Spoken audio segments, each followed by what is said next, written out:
Okay, so it's officially been a week since the Demon Slayer panel at Anime Expo that I experienced in the front row.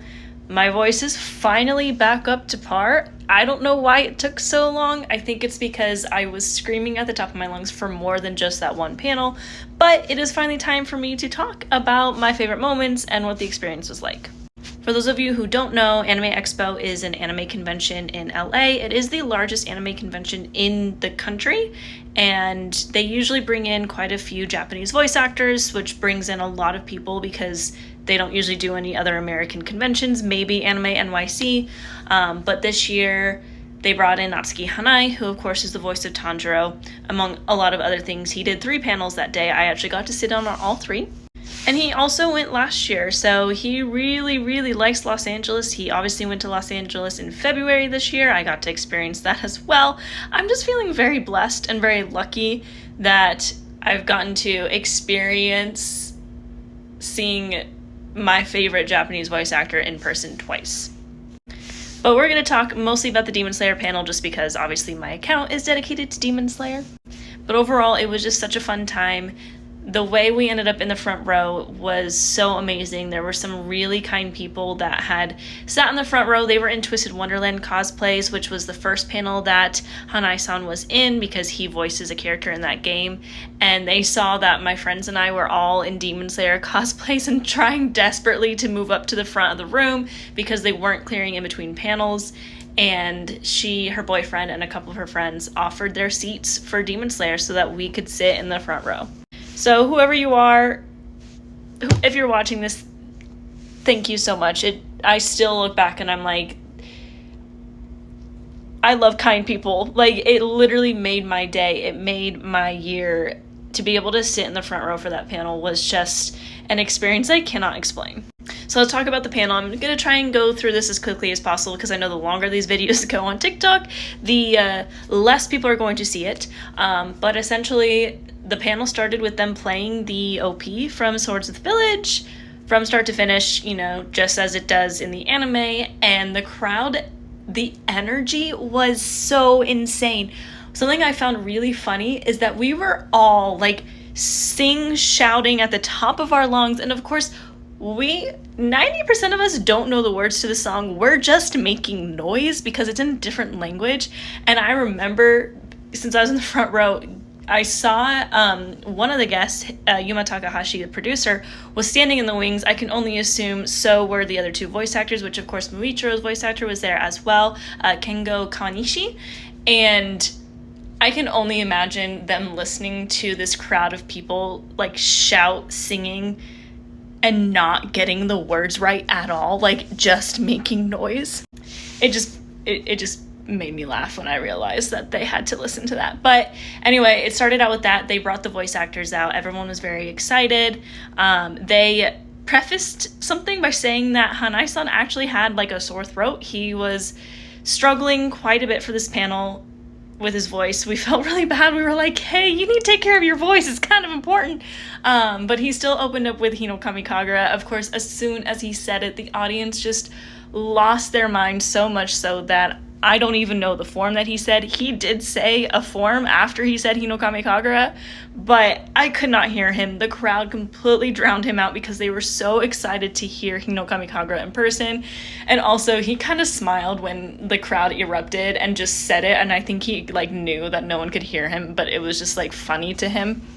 I sometimes really wonder what kind of culture shock he's experiencing when he goes to places like this where the crowd is just wild, because I don't think people get excited in Japan, but I don't think it's at the energy and at the level that American fans get. Or he went to Mexico City earlier this year. I'm sure that was wild for him. But anyway, he still he was struggling, but you could tell he really wanted to be there. He clearly loves this show. He clearly loves the fans of this show. He mentioned multiple times just how happy he was that it was so popular, how good of a story it was, how much fun he has, recording for this, and it was just really just so special. A couple little things that he said that just stick in my brain. Now, I don't have anything from this panel because, again, they were like, no recording, which is so, like, silly because they didn't announce anything. It wasn't like there was anything special happening. But anyway, first of all, he's learning English.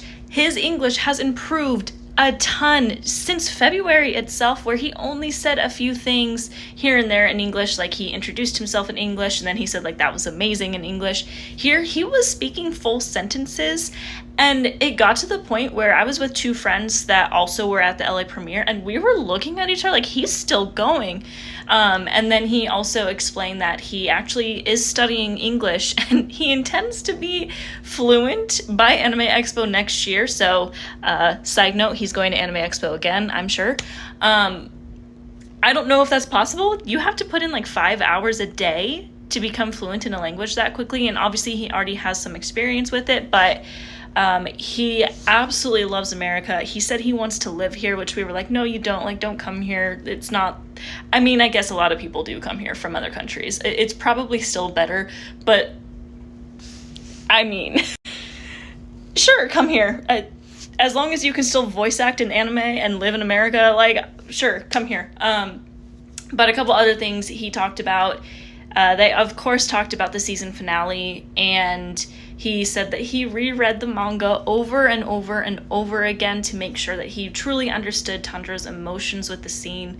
And it got to the point where when he was recording, he felt like he was right there along with him, that it was like a part of him, to the point that, as I kind of was thinking, he was actually crying while he was recording those scenes with Nezuko. Just the dedication this man has to this character is absolutely insane. They also talked about episode 8, where Tanjiro does not appear. Hanae-san's not even credited. And he said, he's like, you know what? Like, first and foremost, I'm a fan of the show. I just happen to be a voice actor in it. So he said it was really nice to kind of like sit back and watch the episode as a fan, because since his character wasn't in it, he wasn't really a part of like most of the production process, so he like knows because he's a manga reader, but like doesn't know what the episode is going to be like, and he got to experience it with the audience, which he really enjoyed.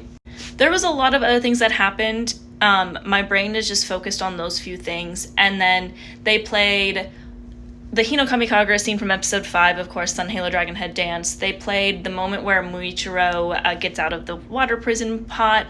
They also played when Muichiro defeats Upper 5, and then they played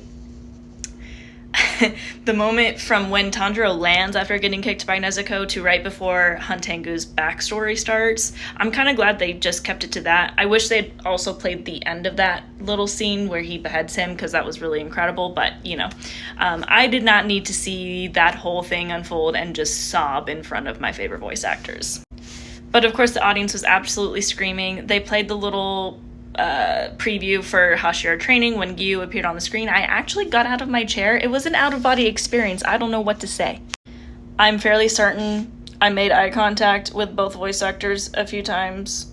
My friend swears that whenever Hanae-san spoke and then a translator was speaking and I was like watching the translator, she's like, Hanae-san was watching you the whole time. I'm like, did that actually happen? I don't know, but you know, I was in Kokoshibo cosplay, and my makeup had been smearing all day. The room was not a great place to fix it, so I was just living the dream of having like 6 eyes, and they were just kind of smearing all over the place. But you know, he knows I exist, at least, because he definitely, at one point, I was going like, woo! I don't know if I was the only one in the audience doing that. I was in the front row, so my phone just almost died.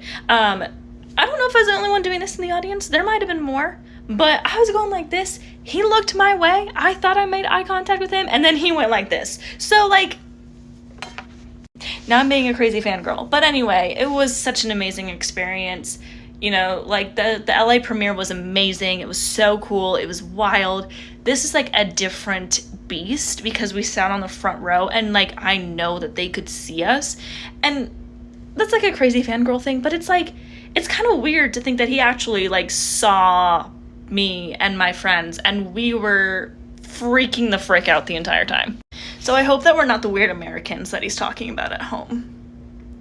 I hope we're, like, the really cool, passionate fans, the Americans that are just so cool and amazing.